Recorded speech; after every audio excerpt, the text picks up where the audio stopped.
yang memastikan akses masyarakat ke pelayanan kesehatan berkualitas. Sistem ini memerlukan mekanisme jelas dalam polling, pembayaran dan distribusi dana, serta peran aktif lembaga keuangan kesehatan. Dalam proses pembiayaan kesehatan ada mekanisme pembiayaan kesehatan yang terdiri dari 3 komponen.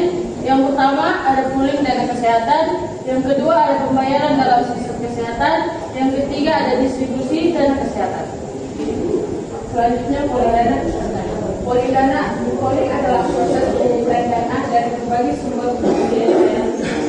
Sumber dana kesehatan dapat berasal dari beberapa faktor seperti 1 kontribusi individu, 2 pajak, 3 asuransi sosial dan swasta, 4 bantuan kartu. Selanjutnya pembayaran dalam sistem kesehatan. Pembayaran kepada penyedia layanan kesehatan dapat dilakukan melalui beberapa metode seperti fee for service, yang kedua capitation, yang ketiga diagnosis related group, dan yang terakhir global budget.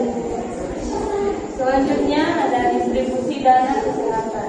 Distribusi dana kesehatan harus dilakukan secara merata agar layanan kesehatan dapat menjangkau semua lapisan masyarakat.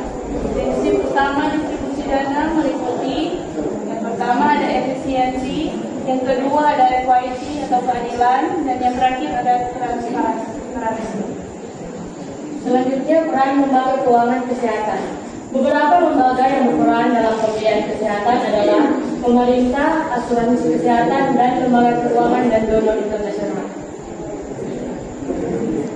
Tantangan dalam implementasi sistem pembiayaan kesehatan.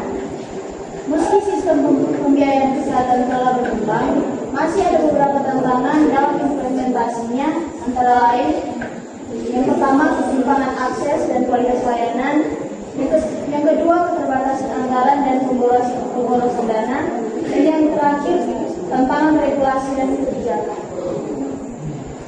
Dan yang terakhir ada kesimpulan. Sistem pembiayaan kesehatan merupakan peluang investasi layanan kesehatan yang berkualitas dengan mekanisme pengumpulan dana, poli, pembayaran pajak, dan distribusi yang adil. Sistem ini bertujuan menjamin pemerataan layanan, namun tantangan seperti ketidakmerataan akses, pengelolaan anggaran, dan regulasi yang kompleks tetap menjadi hambatan. Perlu inovasi yang sinergi antar pemangku kepentingan untuk memperkuat stabilitas kesehatan masyarakat yang inklusif dan berkelanjutan. Sekian presentasi dari kelompok kami. Assalamualaikum warahmatullahi wabarakatuh.